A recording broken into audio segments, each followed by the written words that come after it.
मेरा नाम विजय है और ये मेरे साथ घटी एक घटना है।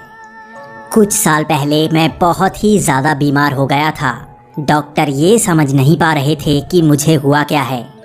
वैसे मैं जानता था कि मुझ पर भूत प्रेत का साया है।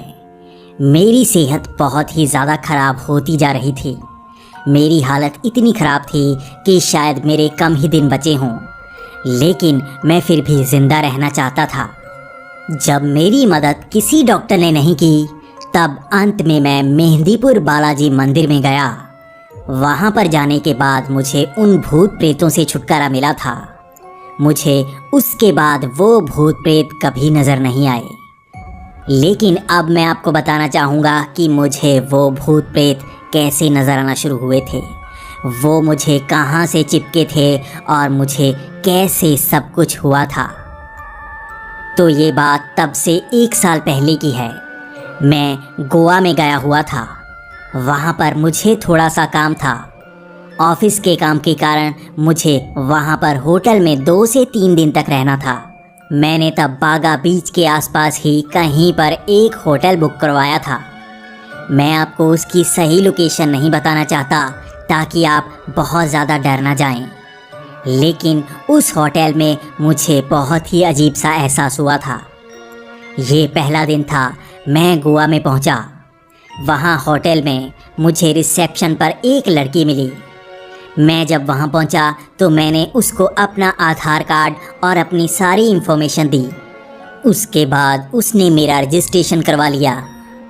ये होटल में 3 फ्लोर थे और मैं उसे चाहता था कि मुझे नीचे वाला ही फ्लोर मिले।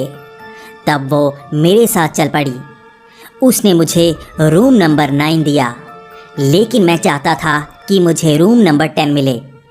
मैं हमेशा से ऐसा ही था, मुझे खास नंबर ही चाहिए होता है, इसलिए मैं शायद थोड़े ज़्यादा पैसे खर्च कर देता हूँ।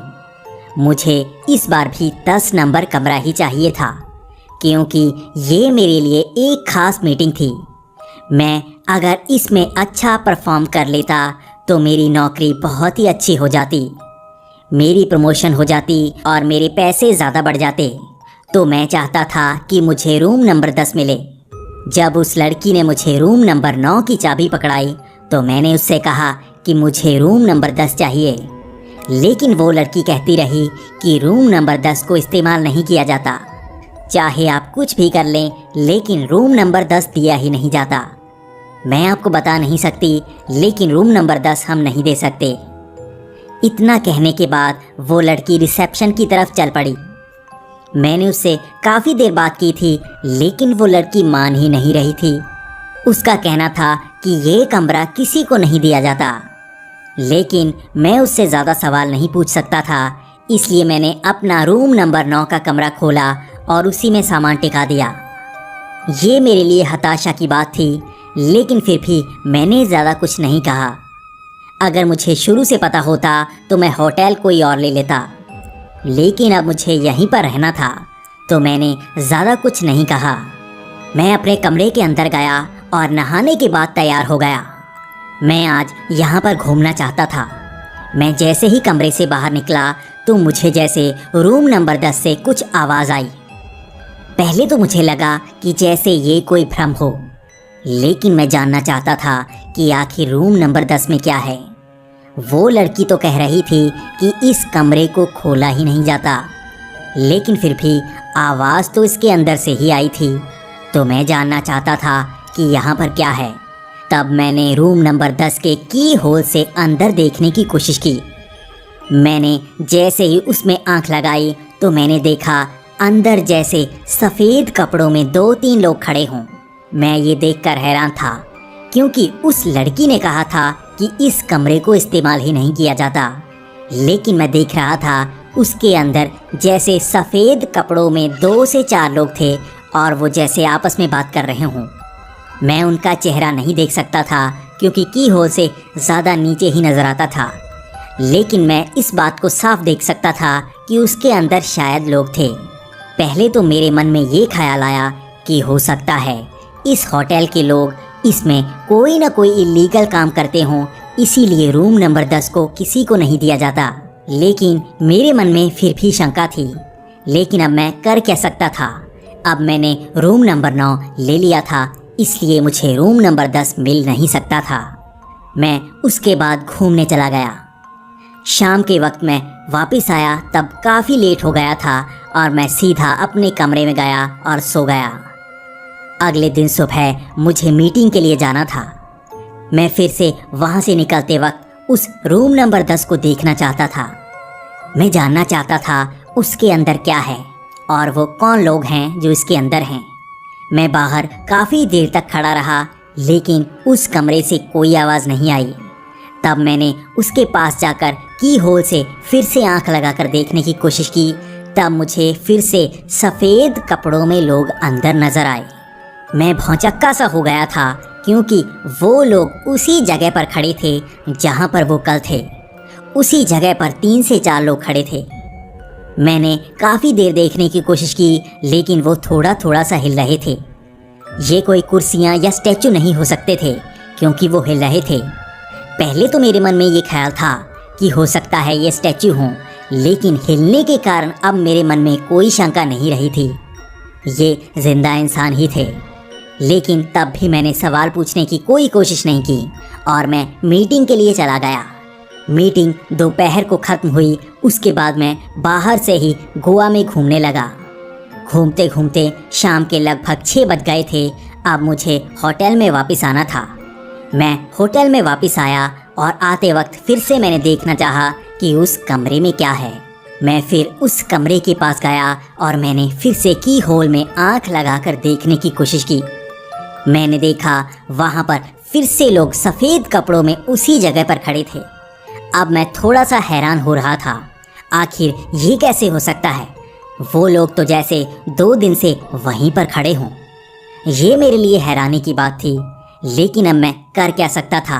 पहले तो मेरे मन में ख्याल आ रहा था कि मैं इस दरवाजे को खटखटा कर देखूं, लेकिन मेरे दिमाग में एक ख्याल ये भी था कि इसके अंदर कोई क्रिमिनल हुआ, वो मुझे किसी भी तरह का नुकसान पहुंचा सकते हैं, क्योंकि मैंने की होल से उन्हें देखा था। इसलिए मैंने उस दिन कुछ करने की कोशिश नहीं की और मैं अपने कमरे में आ गया। उसके बाद ये तीसरा दिन था और आज मुझे अपना कमरा छोड़ना था। मैं फिर भी जानना चाहता था कि रूम नंबर 10 में क्या है। मैंने पहले सोचा कि मैं रिसेप्शन पर जाकर पता करूं कि इसके अंदर क्या है। मैं खुद इसके अंदर सफ़ेद कपड़ों में लोगों को देख चुका था, लेकिन मेरे मन में ख्याल आया कि एक बार फिर से की होल से देखने की कोशिश करता हूँ। हो सकता है वो लोग आज हिले हों या कोई हरकत हो, या इसके अंदर मैं कोई और चीज़ देख सकूं, क्योंकि वो लोग सफ़ेद कपड़ों में इस की होल के काफ़ी पास खड़े होते थे। मैं ये तो देख पाता था कि 3 से 4 लोग हैं, लेकिन ज़्यादा कुछ देख नहीं पाता था। मैं कमरे के अंदर तक ज़्यादा देख नहीं पाता था, बस इन 3-4 लोगों के बारे में पता कर पाता था। वहाँ से ना तो कोई आवाज़ आती, बस वो हिलते हुए नज़र आते, जैसे उनकी टांगें थोड़ा थोड़ा हिलती हों। आज फिर से मैं इसके अंदर देखना चाहता था। मैं फिर से उस दरवाजे के पास गया और की होल से अंदर देखने लगा, लेकिन आज उसके अंदर के हालात बदल चुके थे। उसके अंदर जैसे किसी ने लाल रंग का कपड़ा टांग दिया हो। मैं उसके अंदर देख पा ही नहीं रहा था। ये लाल कपड़ा काफ़ी चमकदार सा था और ये इस तरह था जैसे किसी को पता लग गया हो कि मैं की होल से अंदर देखता हूँ और उसने लाल रंग का कपड़ा वहाँ टांग दिया हो। अब मैं दरवाजे से पीछे हटा और मुझे बहुत ही ज़्यादा गुस्सा था। मैं दरवाज़ा खटखटाना नहीं चाहता था, क्योंकि अब किसी ने उस पर लाल रंग का कपड़ा टांग दिया था, लेकिन मैं अपनी भड़ास रिसेप्शन पर निकालना चाहता था। मैं सीधा गया रिसेप्शन पर और उस लड़की को बोलने लगा। मुझे बहुत ही ज़्यादा गुस्सा था कि उस लड़की ने वो कमरा मुझे दिया क्यों नहीं था। आखिर वो कमरा वो मुझे भी दे सकती थी, और अगर वो कमरा मुझे वो देना नहीं चाहती थी तो वो मुझे सच बता सकती थी कि उस कमरे को किसी ने लिया हुआ है। इस तरह से झूठ बोलने की क्या बात थी। मुझे उस पर गुस्सा था और मैं उसको कह रहा था कि उस कमरे में लोग हैं, तुम वो कमरा मुझे क्यों नहीं दे सकती थी। अगर उन लोगों को दे सकती हो तो मुझे क्यों नहीं। अगर तुम चाहती तो 500,000 रुपये मैं भी तुम्हें दे सकता था। अगर ये कमरा तुम मुझे दे देती तो तुम्हारा भी फ़ायदा होता, लेकिन इसके बाद उस लड़की ने मुझे जो कहा वो जैसे मेरे अंदर सिहरन सी पैदा कर गया और उसके बाद से ही मेरे साथ ये सब कुछ होने लगा। क्या आप जानना चाहते हैं उस लड़की ने क्या कहा? उस लड़की ने कहा कि उस कमरे को भूतिया कमरा कहा जाता है। उसके अंदर कई साल पहले कई तांत्रिक रहा करते थे जो सफ़ेद कपड़ों में हुआ करते थे। उनकी मौत इसी कमरे के अंदर हो गई थी। लोगों का कहना है आज भी वो सफ़ेद कपड़ों में इसी कमरे के अंदर नज़र आते हैं और वो जिस किसी को भी देख लेते हैं वो उसका पीछा नहीं छोड़ते और उसे मार कर ही दम लेते हैं।